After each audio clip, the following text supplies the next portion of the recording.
ये लड़का जो था ऑलरेडी एक मुस्लिम लड़की से शादी कर चुका था। ये लड़की इसके चंगुल में फंसी और आज अपने ही माँ बाप को ये दोषी समझती है और उनके खिलाफ खड़ी होती है। एक लड़की का विदाउट मतलब उसका चेहरा ओपन करके उससे आप क्या कुछ भी बुलवा रहे हो, आखिरकार ये वीडियो वायरल क्यों हुआ और क्या एजेंडा है इसके पीछे? ये टेररिज्म या मिलिटेंसी की लड़ाई नहीं है, ये धर्म के नाम पे हमको बाहर खदेड़ा गया हिंदुओं को। जो 1990 में था, आज 36 साल के बाद भी वो हमारी बेटियों को कन्वर्ट करने की कोशिश कर रहे हैं। हमें कुछ लड़कियों ने, कुछ महिलाओं ने ये बताया कि हम जब ऑफिस जाते हैं तो हमको लोग ऐसे तंग करते, बोलते हैं you are gift of India to us. कि हमें डराने की कोशिश करी जा रही है कि हम 36 साल के बाद भी आपकी बेटियों को उठा के लेके जा सकते हैं। तो ये दहशत की जो भावना, जो ये जिहाद की भावना है कि हिंदू विहीन करो इस जगह को, ये जो मैसेज है इसके अंदर हमारी लड़की क्यों बलि चढ़े, इसका सवाल हम इस यंत्र से, इस तंत्र से पूछते हैं। सरहद की लड़ाई तो हमारी भारतीय सेना बेखूबी लड़ रही है, पर उस लड़ाई का क्या जो हमारे खुद के घर में हो रही है, उसकी जिम्मेदारी आखिर कौन लेगा? नमस्कार, मैं कोमल यादव आप सभी का हिंदुस्तान पोस्ट में स्वागत करती हूँ। भारत के यूपी हो, बिहार हो, राजस्थान हो या फिर केरल हो, इन सभी राज्यों में धर्मांतरण के केसेस तो आपने सुने ही होंगे, पर क्या आपने सर के ताज कहे जाने वाले यानी कि स्वर्ग कश्मीर में धर्मांतरण का कोई किस्सा सुना है? वेल, सोशल मीडिया पे एक ऐसा ही वीडियो छाया है जिसमें कश्मीर में धर्मांतरण हो रहा है। मे नाव नेहा रैना, मे कोर पन्ने मर्जी सान कन्वर्जन, मे अत मज कहीं ते फोर्स, कहीं ते दबाव, मे गोड़ पे यह मजहब वारिया ज्यादा पसंद, मे कोर पन्ने मर्जी सान इस्लाम कबूल। जी हाँ, आपने सही सुना। इस पर और ज्यादा जानकारी देने के लिए हमारे साथ कुछ पैनलिस्ट मौजूद है, तो चलिए उनसे बात करते हैं। तो हमारे साथ जुड़ चुके हैं यूथ फॉर पनून कश्मीर के चेयरमैन राहुल कौल जी। सर, आपका हिंदुस्तान पोस्ट में बहुत बहुत स्वागत है। धन्यवाद कोमल जी, और आपका भी और हिंदुस्तान पोस्ट का भी और आपके सभी श्रोताओं का जिन्होंने आज के लिए हमें आमंत्रण किया। धन्यवाद। जी जरूर। साथ ही हमारे साथ जुड़ चुके हैं यूथ फॉर पनून कश्मीर के सेक्रेटरी दिगंबर रैना सर जी। सर, आपका भी हिंदुस्तान पोस्ट में बहुत बहुत स्वागत है। धन्यवाद धन्यवाद।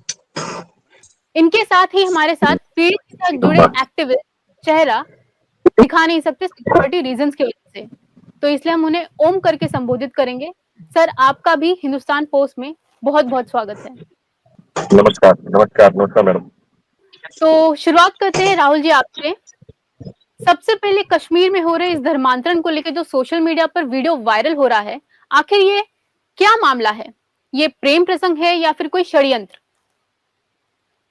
कोमल जी, आपने अपने ओपनिंग रिमार्क्स में एक बात कही कि केरल में या देश के बहुत सारी जगहों में जिस तरह के धर्म परिवर्तन हो रहे हैं आज के समय में, लेकिन आपको जान के ये भी आश्चर्य होगा कि 700 साल पहले जिस प्रदेश की हम बात कर रहे हैं, कश्मीर की हम बात कर रहे हैं, ये पूरा एक हिंदू प्रबल राज्य था और 700 साल में वहां पर करीब 1990 तक करीब 1.5% 2% हिंदू बचे। लेकिन दुख की बात यह है कि इस स्वतंत्र भारत में जब हम एक स्वतंत्रता की बात करते हैं और जहां पर ये 7 लाख कश्मीरी हिंदू समाज आज भी पिछले 35 वर्षों से एक रिफ्यूजी की जिंदगी जी रहा है, एक विस्थापन में है और देश के अलग अलग कोनों में बिखरा पड़ा है, उसके अंदर समाज के अंदर जो समाज का एक बहुत छोटा सा अंश जो कश्मीर में 1990 में रह गया, जहां पर जो गांव के अंदर, बहुत ही दूर दराज के गांवों के अंदर कुछ लोग ऐसे कश्मीरी हिंदू समाज की फैमिलीज थी जो वहां रही और वो उस मजबूरी में रही जहां पर उनको, उनके जो मोहल्ले के लोग थे, उन्होंने उनको ये विश्वास जताने की कोशिश की, एक झूठे कश्मीरियत को दिखाने की कोशिश की कि आप यहाँ पे सेफ हैं तो आपका निकलना जरूरी नहीं है, और इन बात में आके कुछ तितर बितर कोई 100-150 परिवार कश्मीर के अंदर उस समय कश्मीर में रह गया था। कहने का मतलब ये है कि अभी जो ये घटना हमारी एक बहन की, हमारे समाज की एक बहन की घटी है, कश्मीरी हिंदू परिवार की जो बहन है, ये भी कश्मीर के पुलवामा जैसे गांव में, उसके अंदर एक उसके अंदर ही डिस्ट्रिक्ट के अंदर एक बहुत ही छोटा गांव है, उसको हम विदा। लोस्तानी, उसको लोस्तानी कहते हैं।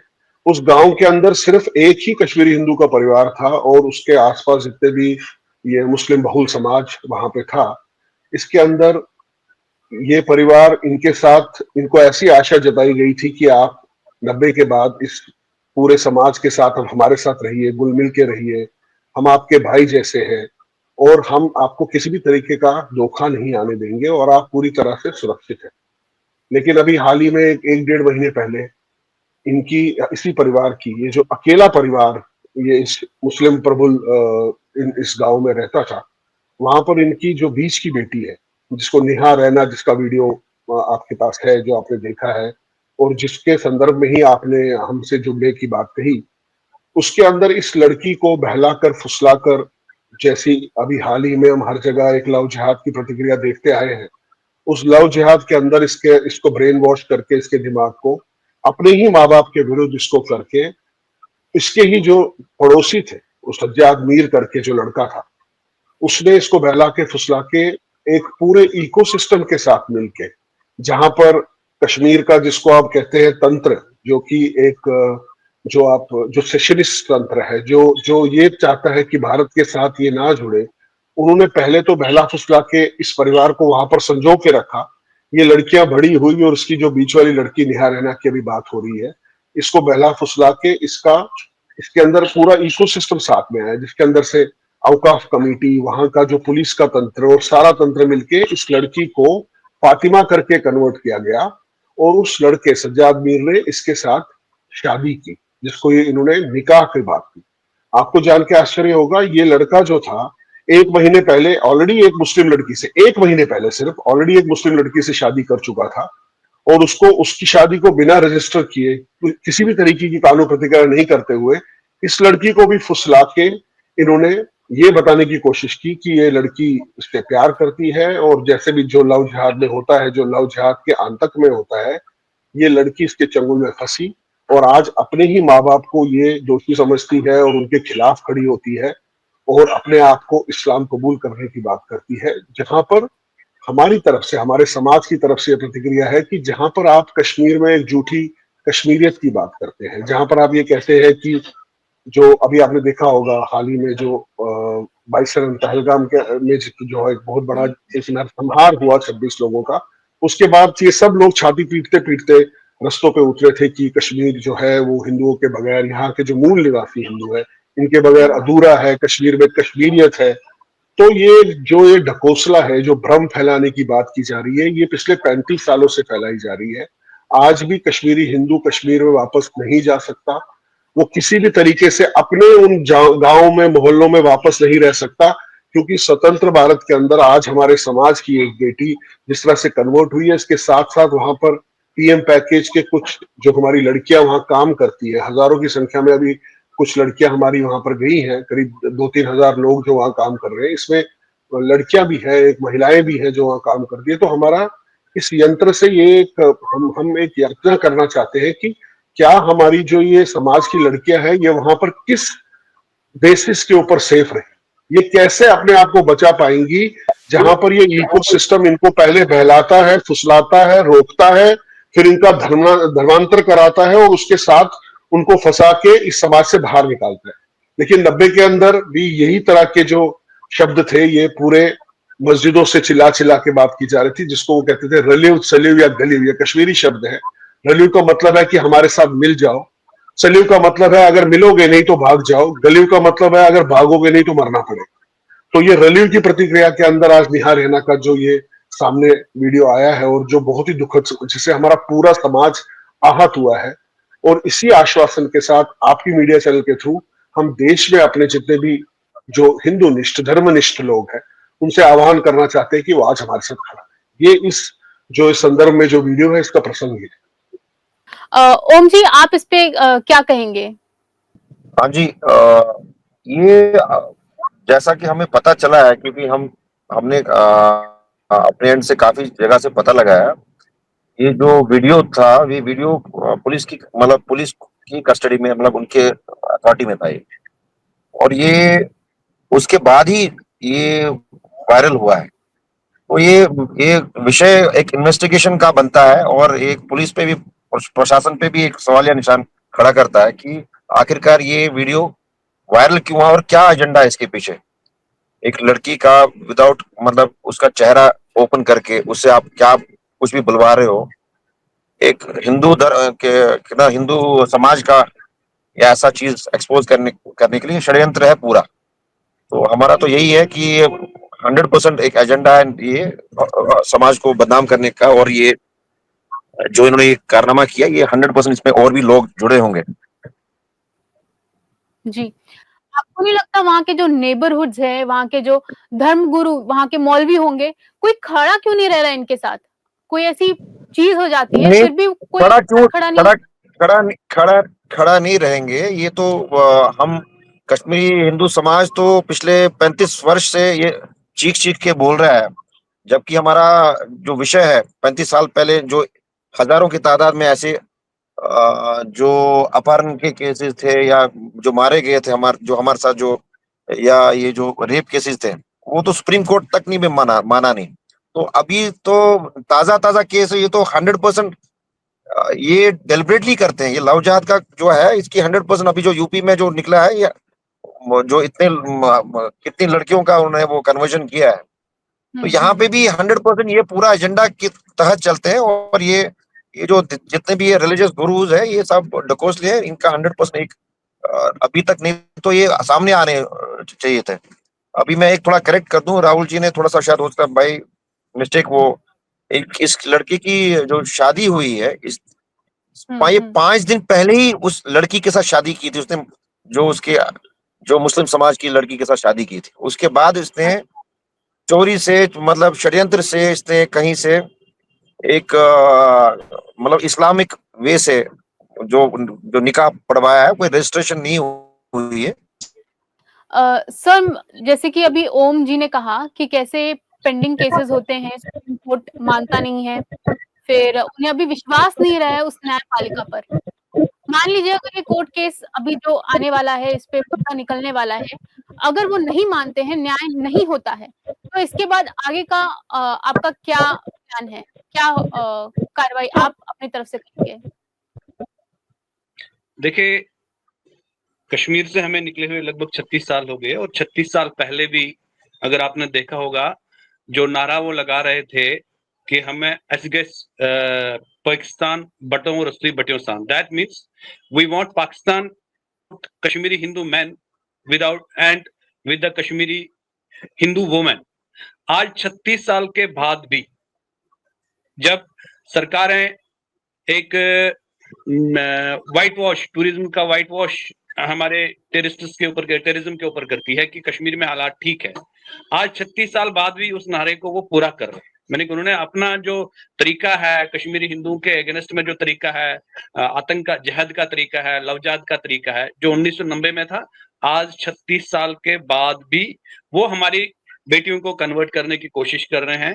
वो आज भी उस नारे पर बरकरार है, वो अपने जहाद पर बरकरार है।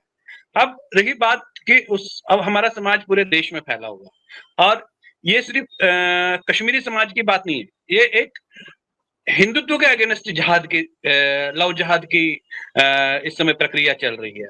और कश्मीर में, क्योंकि कश्मीर एक स्पेशल जोन आ रहा है, कश्मीर में हम अगर देखते हैं कई सालों से एक 36 सालों से क्षतिग्रस्त रहा है, या 36 सालों से एक समाज वहां से निकाला गया है, अपने ही विस्थापित है वो समाज। विस्थापित समाज के जो पीछे कुछ जड़ें बची हुई थी, उन जड़ों को भी कैसे काटा जाए, ये वो प्रक्रिया चल रही है। और ये प्रक्रिया हर गांव में, हर शहर गली कोचे में हमारी इस समय वहां पर लगभग कुछ 200-300 बहनें जो वहां पर कोई नौकरी कर रही है, वो इस समय खतरे में आ गई है। पूरा समाज हमारा खतरे में आ गया। ये सिर्फ एक नेहा जी की बात नहीं है, या एक इस बच्ची की बात नहीं है जिसको आज ब्रेन वॉश करके वहां पर उन्होंने कन्वर्ट कर दिया। अब वो वायलेंस की पूरा देश हमारे साथ है। ये कन्वर्जन को सरकार को वापस करना पड़ेगा, इस बेटी को हिंदू समाज के पास वापस लेके आना पड़ेगा। लेकिन उसके लिए हम पूरा प्रयास करेंगे, प्रयास ही नहीं, पूरे देश भर में हिंदुओं के पास जाएंगे, पूरे अपने जहां जहां हमारे संगठनों के साथ बात चल रही है, और इसका पूरा पूरा बड़े जोर शोर से आंदोलन किया जाएगा। और इस लव जहाद जो कश्मीर घाटी में आज 36 साल के बाद फिर से सर उठाने की कोशिश करी है, हमारे जड़ों को काटने की कोशिश करी है, इसके खिलाफ हम पूरा खड़े होके जाएंगे। तो सरकार से आपकी क्या मांग रहेगी, सीधी सीधी पॉइंट्स में अगर आप बता सके तो? सरकार से लोकल स्पेशल मांगे हम, एक तो इमीडिएट तौर पर जो इनका ये झूठा मैरिज एग्रीमेंट है उसको इमीडिएट तौर पर कैंसिल किया जाए, लड़की को अपने माँ बाप को वापस सौंपा जाए। जो हमारी बहनें वहां पर हैं, चाहे वो पीएम पैकेज में है चाहे नॉन पीएम पैकेज में है, जो बच्चियां हैं वहां पर, उनकी सुरक्षा निश्चित करे सरकार इमीडिएट तौर पर। दूसरा, जो ये सरकार आज की डेट में रिकंसिलेशन का ढकोसला चला रही है, कश्मीरी पंडित कश्मीर में सेफ है कि हम इनको वापस लेके जाएंगे और उसी गांव में लेके जाएंगे, ये उस बात का जवाब है। ये हमें डराने की कोशिश करी जा रही है कि हम 36 साल के बाद भी आपकी बेटियों को उठा के लेके जा सकते हैं। तो आज भी ये सरकार को सोचना पड़ेगा कि क्या जहां पर वो हमें धकेलने की कोशिश कर रही है, अभी जैसे इवन कहीं राज्यसभा में एक बिल भी लाने की कोशिश करी जा रही है, शायद उस तरीके से भी अगर देखा जाए इसको, तो ये हमें डराने की कोशिश करी जा रही है कि आप लोगों का यहाँ पर अस्तित्व नहीं है, हम आपकी बेटियों को आज भी उठा के लेके जा सकते हैं। तो ये सरकार को देखना पड़ेगा और निश्चित तौर पर और सुनिश्चित करना पड़ेगा कि कश्मीरी हिंदू कश्मीर घाटी में कैसे सेफ रहेगा। ये सरकार की जिम्मेवारी है, हमारी जिम्मेवारी नहीं है। हम तो देश में पूरा आंदोलन करने के लिए तैयार बैठे। बहुत सही कहा आपने सर। राहुल जी, मैं आप पर आपसे सवाल करना चाहूंगी। जैसे आपने कहा कि अभी पहलगाम आतंकी हमला भी हुआ, तो वहां पर भी कलमा पढ़ाने के लिए कहा गया, जिसके हाथ में धागा देखा गया, उसे मारा गया, हिंदू पूछकर मारा गया, धर्म पूछकर मारा गया। मेरा भी एक मतलब मेरी एक सहेली है जो कश्मीरी पंडित है, उसका भी यही कहना है कि हमें कश्मीर इसलिए नहीं जाना क्योंकि मुझे अभी भी वो डर महसूस होता है। ये जो हिंदू धर्म जो है हमारा सनातन धर्म, लोग अभी भी हिंदू धर्म को ऐसा सॉफ्ट टारगेट करके क्यों बार बार उछालते हैं? हिंदू लड़की हो या फिर हिंदू धर्म को, देवी देवताओं को भी ये लोग हिंदू को ही क्यों टारगेट करते हैं? क्या हम इनके लिए सॉफ्ट टारगेट बन चुके हैं? आपको क्या लगता है?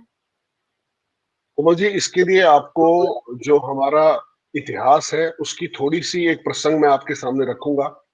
जैसे कुछ लोग एक भ्रांति और भ्रम फैलाते हैं, कश्मीर के अंदर जो भी हुआ या कश्मीर में जो भी अभी हो रहा है, ये 1947 में पाकिस्तान बनने के बाद ही हुआ।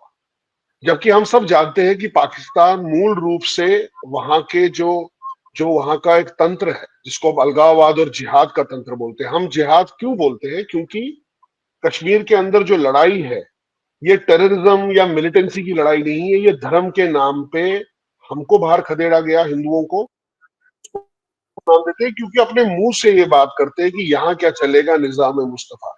ये 90 में हमने नारे सुने हैं। तो आपको मैं जिस प्रसंग की बात कर रहा हूं, आपको जान के ये आश्चर्य होगा शायद कि 1990 में जो हमारा जाति विध्वंस, जो हमारा जेनोसाइड, जो हमारा एथनिक क्लिंजिंग या नरसंहार हुआ, ये हमारा 7वां पलायन था। ये हमारा पहला पलायन नहीं था। तो 7वें पलायन का मतलब है कि 6 बार हम लोग इस इंक्लूसिविटी को वहां पर वापस गए और वहां पर रहे। तो डेटा ये कहता है आज की डेट में कि कश्मीर को हिंदू विच्छेद करना, इससे क्या होगा? कश्मीर के अंदर एक इस्लामिक वर्चस्व, एक इस्लामिक स्टेट क्रिएट करके आप यहाँ की जो सिविलाइजेशन कंटिन्यूटी है, देखिए कश्मीर हमेशा से भारत के मुकुट मैप में तो ठीक है रहा है, लेकिन एक सिविलाइजेशनल, कल्चरल और सांस्कृतिक दृष्टिकोण से देखें तो कश्मीर का योगदान बहुत रहा है भारत की सिविलाइजेशनल कंटिन्यूटी और उसकी सांस्कृतिक कंटिन्यूटी को बढ़ावा देने।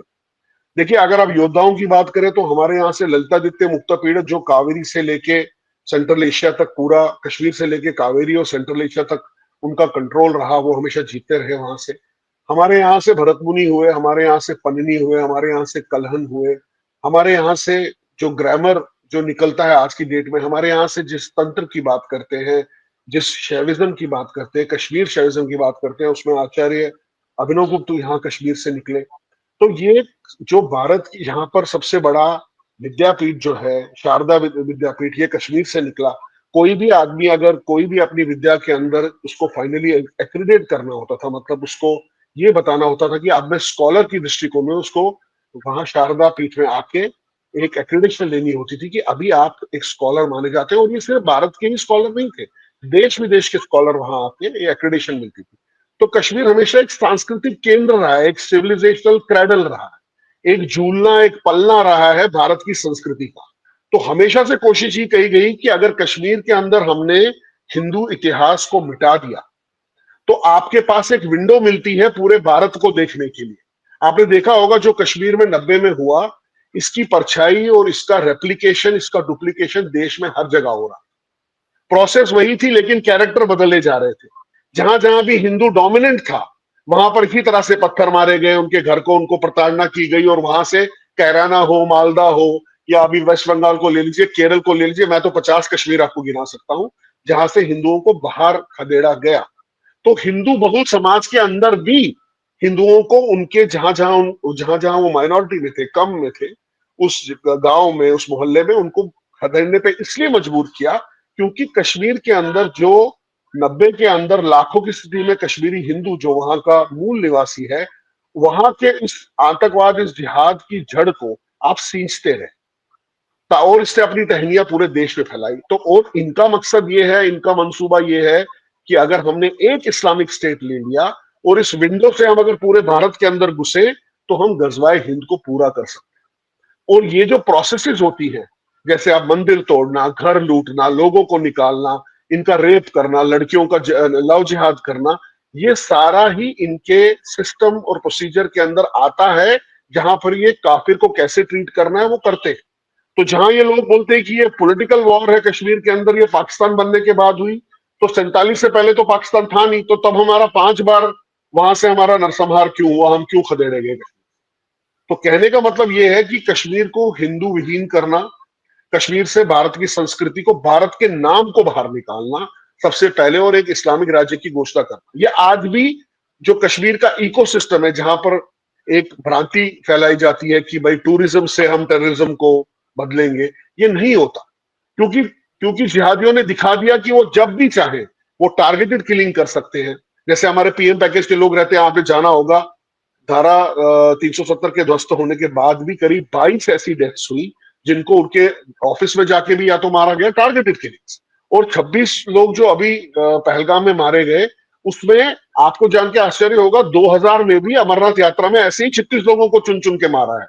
तो हमारे लिए ये कंटिन्यूटी ऑफ जेनोसाइड है जो 90 से प्रतिक्रिया चलती आ रही है, नाम पूछ के, धर्म पूछ के। क्योंकि हमने तो ऐसे करीब 10 के करीब नरसंहार देखे हैं, वो वंधामा का हो, वो संग्राम इसका हो, और वो नाडी मार्ग हो, ऐसे कईयों 30-30, 40-40 गांव में जाके उनका नाम पूछ के, उनकी आइडेंटिटी देख के उनको धर्म के नाम पे मारा। और यही कंटिन्यूटी इस बार बाईसरन पहलगाम में हुई, जहां पर उनका कलेवा देख के, उनका नाम पूछ के, उनका उनका पैंट उतार के उनको ये पूछा गया ये हिंदू है तो इसको मारना पड़ेगा। तो ये दहशत की जो भावना, जो ये जिहाद की भावना है कि हिंदू विहीन करो इस जगह को, ये जो मैसेज है, इसके अंदर हमारी लड़की क्यों बलि चढ़े, इसका सवाल हम इस यंत्र से, इस तंत्र से पूछते हैं। कि आज आप ये कह रहे हैं कि कश्मीर में कश्मीरी हिंदू वापस जाना चाहिए और उन्हीं जगहों पे वापस जाना चाहिए जब वो पहले रहता था। यहाँ पर हमारी ऑर्गेनाइजेशन, जैसे आपने स्टार्ट में कहा, हम यूथ फॉर, हम पनून कश्मीर की बात करते हैं। पनून कश्मीरी शब्द है, इसका नाम, इसका मतलब अपना कश्मीर है। तो हम ये कहते हैं कि अगर आप हमें 90 से पहले की तरह डिवाइडेड फॉर्मेट में अलग अलग जगहों पे रखोगे तो इस तरह की घटनाएं बार बार, इस तरह अगर अब मेरे 50 घर होंगे और वहां से 5000 घर है तो मेरी लड़कियां हमेशा इस बलि का बकरा बनती रहेंगी। जिसका अभी तो ये घटना सामने आई, कोमल जी, हम ऐसी घटनाओं के बारे में जानते हैं जहां पर शायद हमारे पास वीडियो नहीं है, लेकिन हमें पूरा घटनाक्रम पता है कि लड़कियों को कैसे कन्वर्ट किया जा रहा है और वो किस तरह चंगुल में फंसी हुई है, वो बाहर भी नहीं निकल सकती। उनकी जो भी मजबूरी हो सकता है उनको किसी तरीके से ब्लैकमेल किया जा रहा। हमें ऐसे बहुत से केस कश्मीर के अंदर अभी भी पता है। लेकिन आप ये जानने की कोशिश कीजिए कि किसी भी मीडिया चैनल ने इतने बड़ी इस त्रासदी को दिखाने की कोशिश नहीं करी, जम्मू कश्मीर के मीडिया ने इस बारे में बात नहीं करी, जब किसी ने नहीं उठाया कि जो इतना सा समाज कश्मीर में बचा हुआ है, हिंदू का समाज, उसकी भी लड़की को उठा के आप उसका लव जिहाद करते हैं, उसका धर्मांतर करते हैं, उससे जबरन ये शादी करते हैं, लेकिन कोई मीडिया बात नहीं कर रहा। क्या ये एक डकोसला नहीं है जहां ये दिखाने की कोशिश की जा रही है कि कश्मीर में सब कुछ ठीक है और यहाँ पर अगर हिंदू समाज वापस जाए भेड़ बकरियों की तरह, इनके साथ कुछ नहीं होगा। तो ये इस प्रकरण के चलते ये मांगे, जैसे अभी दिगंबर जी ने आपको बताया, ये हमारी स्पष्ट है सरकार से आज के संदर्भ में। आज के संदर्भ में ये जो केस हुआ, इसके संदर्भ में पॉलिटिकल वॉइस या रेजिस्टेंस के तौर पे हम क्या बोलते हैं उसको अभी हम साइड पे रखते हैं, लेकिन आज हमारे लिए मुद्दा ये है कि हमारे समाज की लड़कियां जो वहां काम कर रही है वो वल्नरेबल है। अभी हम नहीं जानते कि ऐसे कितनी 100 लड़कियां या महिलाएं हैं जो ऑलरेडी इस प्रेशर में हैं, कि क्योंकि वो नौकरी करती है, उनका इकोसिस्टम वहां यही है। आप विश्वास नहीं करेंगे, हम जब बीच में कश्मीर गए थे एक सर्वे करने, हमें ये बताया गया, हमें कुछ लड़कियों ने, कुछ महिलाओं ने ये बताया कि हम जब ऑफिस जाते हैं तो हमको लोग ऐसे तंग करते, बोलते हैं you are gift of India to us, तो आप माले गनीमत हो, हमें आपको लेने का पूरा हक है। अब ये जाके अपने भाई से, अपने घर वाले से नहीं बात कर सकते, लेकिन ये इस तरह का तंत्र, इस तरह का इकोसिस्टम कश्मीर में है, जहां पर वो आपको वहां चोट करना चाहते हैं जहां आपकी इज्जत है। देखिए 90 में भी अगर हम कश्मीर से निकले तो या तो अपनी इज्जत के लिए या अपने देश के लिए, क्योंकि हमने पाकिस्तान जिंदाबाद नहीं बोला, और अपने धर्म के लिए कश्मीर से बाहर। तो देश, धर्म और अपनी इज्जत अगर जिसको प्रिय हो, वो इस तरह की घटना नहीं ले सकता। और यही रीजन है, आप आज खुद खड़े होकर हमारे से बात करने के लिए आए, क्योंकि आपने संधि ली, आपने देखा यह वीडियो और आपने कनेक्ट करने की कोशिश की हमसे, लेकिन हमसे बाकी किसी ने बात नहीं की। सरकारी जिन लोगों से हम कर रहे हैं, आज क्यों मेरे एक भाई को मुंह छुपाना पड़ रहा है जो इस केस में वहां मिल रहा है, क्योंकि उसको नहीं मालूम कि कल को किसी भी गतिविधि के कारण शायद वो टारगेट बन जाए। आज लड़की के माँ बाप घबराए हुए हैं, वो ये नहीं बताना चाहते कि हमारी लड़की को बरगलाया गया है, हमको वहां से, क्योंकि वो बोलते हैं अगर हम यही रहे तो हम क्या करें, हमारे साथ ऐसा भी ये पूरा मोहल्ला हमारे साथ आ जाए तो पता लगा रातों रात हम खत्म हो गए या सारे कन्वर्ट हो गए। आपको जान के अचरज होगा, मैं आपको एग्जांपल देता हूं, कश्मीर में जो नॉन माइग्रेटेड लोग हैं जो वहां रहते हैं गांव में, वहां पे एक पुलिस फोर्स, पुलिस के भी कुछ लोग रहते हैं वहां पे, और ऐसे प्रोसेस, ये प्रोसेस है कि अगर कोई भी आदमी घर से निकलता है वो पुलिस को बताता है मैं कहां जा रहा हूं, और अगर 24 घंटे में वो ना आए तो उसका संज्ञान लिया जाता है, उसके ऊपर एक्शन ली जाती है, उसके ऊपर चौकसी की जाती है। लेकिन ये लड़की 7 दिन घर से बाहर रही, किसी भी पुलिस थाने में ये दर्ज नहीं है कि 7 दिन लड़की घर से कैसे गायब रही, और किसी ने इस बात की जानने की कोशिश नहीं की, ना बोलने की कोशिश की, क्योंकि ये अकेला हिंदू घर था उन सारे मुस्लिम परिवारों के बीच में। तो आप सोचिए किस तरह का दबाव, किस तरह का प्रेशर, किस तरह के मानसिक तनाव से ये घर वहां पे रह रहा होगा, जिसकी और जानकारी आपको ओम जी दे सकते हैं। ओम जी, मेरा आपसे एक और सवाल है इसी से जुड़ा हुआ। जैसे कि सर ने कहा कि सेफ्टी एक बहुत अहम मुद्दा बन जाता है। बच्चियां ही अगर सुरक्षित नहीं अपने आप को महसूस कर रही हैं, तो जब हम अमरनाथ यात्रा जैसे निकालते हैं, लोगों को विश्वास कैसे दिलाएं कि यहाँ पे आप सुरक्षित हैं? ये विश्वास उन पे, ये भाईचारे का विश्वास कहाँ से आएगा उनमें? ये बहुत बड़ा एक विषय है जो हमारी सरकार को कभी समझ नहीं आ रहा है, और अक्सर इसी वादी से ही बहुत सारे लोग प्रोटेस्ट करने आते हैं, भाईचारे की आवाजें गूंजती है हर जगह। लेकिन जितने भी इंसिडेंट्स हुए अभी लेटली, अभी भाई ने जो राहुल जी ने बोला, जैसे अभी ये जो पहलगाम का जो इंसिडेंस हुआ, आप देखिए जी। पहलगाम का इंसिडेंस हुआ, 26 लोग हमारे मारे गए वहां पे, हिंदू लोग, और ऐसे ऐसे बात छुप गई है जैसे कुछ यहाँ पे हुआ ही नहीं है। और उसकी कोई, अभी वो कुछ मतलब मुझे लग रहा है 10-15 दिन की बात चल रही थी, तब तक वो हाइप क्रिएट थी।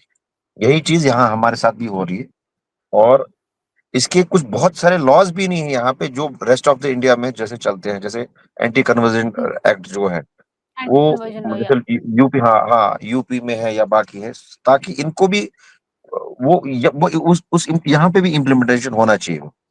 क्योंकि इनका ये पूरा ऐसे हमें लगता है कि ये पूरा सिस्टम यहाँ मिला हुआ है, ये हमारे मतलब अगेंस्ट सारा सिस्टम है, क्योंकि सिस्टम में सारे यही लोग बैठे हैं। वहाँ हिंदू बहुत कम है, बहुत कम परसेंटेज में है, किसी भी ऊपर से नीचे सिस्टम तक बहुत कम लोग हैं। मतलब इन्फॉर्मर्स भी वही, अगर हम कहीं पे जाते हैं, हमारी खबर रातों रात सब जगह पहुंच जाती है, कौन आया था, कब गया था, कौन सी गाड़ी थी, कहाँ से निकले, किस गली से निकले, कहाँ पे चाय पी रहे, कहाँ पे खाना खा रहे। तो रीजन यही है कि आपको ऐसे बात कर रहा हूँ, तो यही रीजन है। तो ये बहुत बड़ा एक हमारा त्रासदी है कि इतने दिन हो गए इस विषय को। अगर समझिए कि अगर उनके धर्म की लड़की, अगर हम हिंदुओं ने या किसी ने ऐसा किया होता, अभी तक क्या आउटरीच होता। आप देख रहे हैं काफी बड़ा नूपुर मुद्दा शर्मा का बना एक देते। केस था, कहाँ से बहुत कहाँ पूरी वर्ल्ड भर से बहुत बड़ा आउटरीच आउटरीच हो गया, मतलब फॉरेन के लोग आ गए। यहाँ पे इतना सा ये चीज इतने जैसे कोई हुआ ही नहीं, बात ही नहीं हुई है। मीडिया को नहीं मिला, मीडिया को कोई खबर ही नहीं लोकल को, वो उनको जानबूझ के रोका जा रहा है। यहाँ से सीधा हमें पता लग रहा है कि सिस्टम मिला हुआ है पूरा, इनको सपोर्ट कर रहा है इस चीज को। अब यही प्रॉब्लम है कि यहाँ पे हमारा जो हिंदुओं का जहाँ पे जो रह रहे हैं यहाँ पे, आखिरकार वो भी बड़े मतलब उनका रहना भी बड़ा उनके लिए भी सवाल हो गया कि अगर यही होता रहा, उनके माँ बाप जिनके यहाँ पे बेटियां काम कर रही हैं, उनके जो माँ बाप है वो बड़े चिंतित है कि आखिरकार हो सकता है कल को हमारी बेटी के साथ भी ऐसा करे, कोई कर रहा हो कोई। और हमारे हमें तो पूरा इनपुट्स है हमारे अपने एंड से, हमारे हम तो एक्टिविज्म में जुड़े हैं। यहाँ बहुत सारे ऐसे केसेस, राहुल जी ने बताया आपको, एक हिंदू लड़की को कन्वर्ट किया जा रहा है। दोनों ये लड़कियां लड़की लॉकअप में थे कुछ टाइम तक, फिर उनको कोर्ट ने कैसे किस आधार पे छोड़ा, और वो लड़का लड़की बाहर रह रहे हैं, वो भी freely under supervision of the police. But ऐसा कोई उनका कोई निर्देश नहीं है कि भाई ये लड़का लड़की मिल नहीं सकते। हमें तो ये भी इनपुट से जी सुनने में आया कि वो लड़का तो तैयारी कर रहा है शादी की खुलेआम। मतलब ये बहुत जी बड़ा एक ये हम नहीं बोलेंगे कि हम हमें हिंदुओं के पास जाना है, ये हमें तो विश्व भर से जितने भी हिंदू हैं उन सबको आवाज उठानी चाहिए। ये मेरा या आपका विषय नहीं है, ये पूरे हिंदू समाज का विषय है। हमारा सबसे बड़ा दिक्कत यही है, नुपुर शर्मा के टाइम में देखो कितने चंद हम कहाँ बैठ गए, और वो सब इकट्ठे हो जाते हैं हर एक मसले पे, मानते हैं कि उन पे हिंदू कोई समाज अभी दिक्कत नहीं होती। खतरे में है। बिल्कुल बिल्कुल, आप देखिए ना 35 वर्ष जो आज आप बांग्लादेश में देख रहे हो, बांग्लादेश में हम सारे विटनेस देख रहे हैं क्या हो रहा है, अपने आंखों के सामने देख रहे हैं। यही हमने जी 35 वर्ष पहले हमने देखा, एग्जैक्टली इससे ज्यादा डबल देखा हमने। तब भी हमारी कोई सुनवाई नहीं हुई, अभी भी बांग्लादेशों की कोई सुनवाई नहीं हुई। अब जो हो रहा है अभी भी हमारे अपने ही देश में, जहां हम अपने ही देश में सुरक्षित नहीं है, बहुत बड़ा गंभीर ये कहता है, ये बहुत बड़ी गंभीर समस्या है। अगर कोई इस पे ठोस कदम नहीं उठाई, बिकॉज हमें कितने देर हम लड़ते रहेंगे, कितने कितने, जैसे राहुल जी ने कहा, हम बड़े मिनिस्क्यूल कम्युनिटी है यहाँ पे, हम इनसे हजारों की तादाद में लड़ नहीं सकते। इसके लिए कदम होने चाहिए, बिल्कुल एक कहते हैं ना लॉ बड़ा स्ट्रिक्ट होना चाहिए, नए रूल्स होने चाहिए। और स्पेशली जब ये ऐसा कुछ ये धर्मांतरण जब करते हैं किसी और, मतलब हिंदू धर्म की जब लड़की या कोई ऐसा कन्वर्जन होता है, उस पे सख्त कदम होने चाहिए। सबसे पहले कि मैरिज ही जी वैलिड नहीं सर। होनी चाहिए। सबसे पहले मैरिज कैसे वैलिड कर दी आपने, कोर्ट ने कैसे वैलिड कर दी? कोर्ट को तो ऐसी चीज को तो जनरल तरीके से तो सुनना नहीं चाहिए। अगर हम इसको लीगल तरीके से सोचते हैं तो वहां तो वो लीगल तरीके से सोचते हैं, हाँ जी ये लड़की बालिग है, 18 साल से अबव है, तो इसमें जी वो लॉजिक देखते हैं सब, और वो अपने लीगल हिसाब से देखते हैं।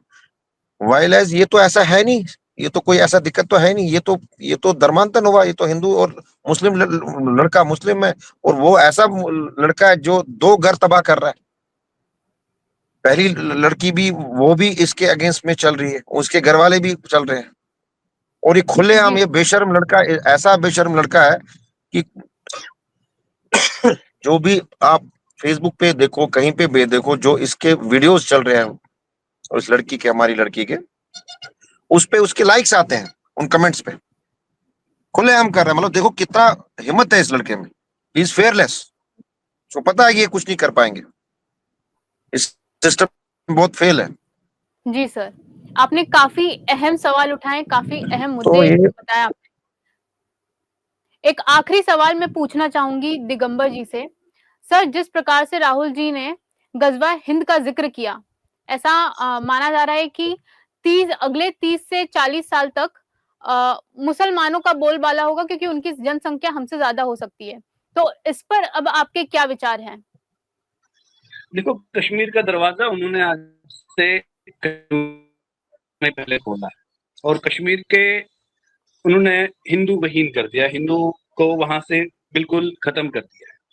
तो भारत में यानी कि भारत का मुकुट ही जब हिंदुओं से विहीन हो गया, वहां हिंदुओं को वहां से निकाल दिया गया, ये गजवाई हिंद की पहला कदम डला हुआ है।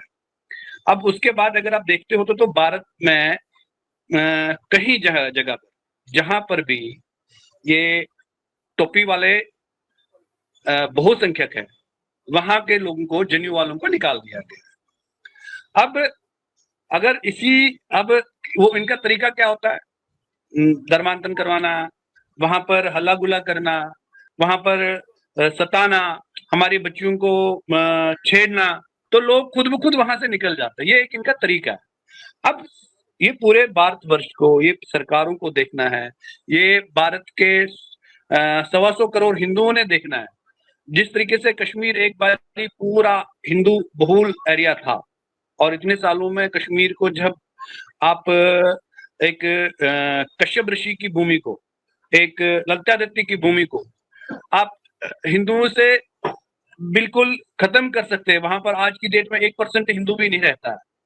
तो पूरे भारत में जब एक हिस्से में ये चीज हुई है और भारत के कई राज्यों में यही प्रक्रिया चल रही है, तो अगले 40 सालों में जिस हिसाब से इनकी जनसंख्या बढ़ रही है और हिंदुओं की जनसंख्या एक ही जगह स्टेक रही हुई है, तो हम उम्मीद मैंने देख सकते हैं, हमें नजर आ रहा है कि जैसे कश्मीर में हुआ है, वो पूरे भारतवर्ष के दरवाजे पर खटखटाया जा रहा है। हमारे पूरे भारतवर्ष का सर तो खटखटाया गया, दरवाजा खटखटाया गया, अब वो उनके अंदर आने की बारी है। वो उसी तरीके से आपको यहाँ से मुझे लगता है पूरे भारतवर्ष में इनका ये गजवाई हिंद का जो सपना है, लेकिन हाँ, हिंदू पिछले 1000 सालों से डट के रहा हुआ है, अब भी रहेगा। जैसे हम कश्मीर में 5000 सालों से खड़े रहे, और अब की बारी मुझे लगता है ये निर्णायक मोड़ पे लेके जाना चाहिए हमें।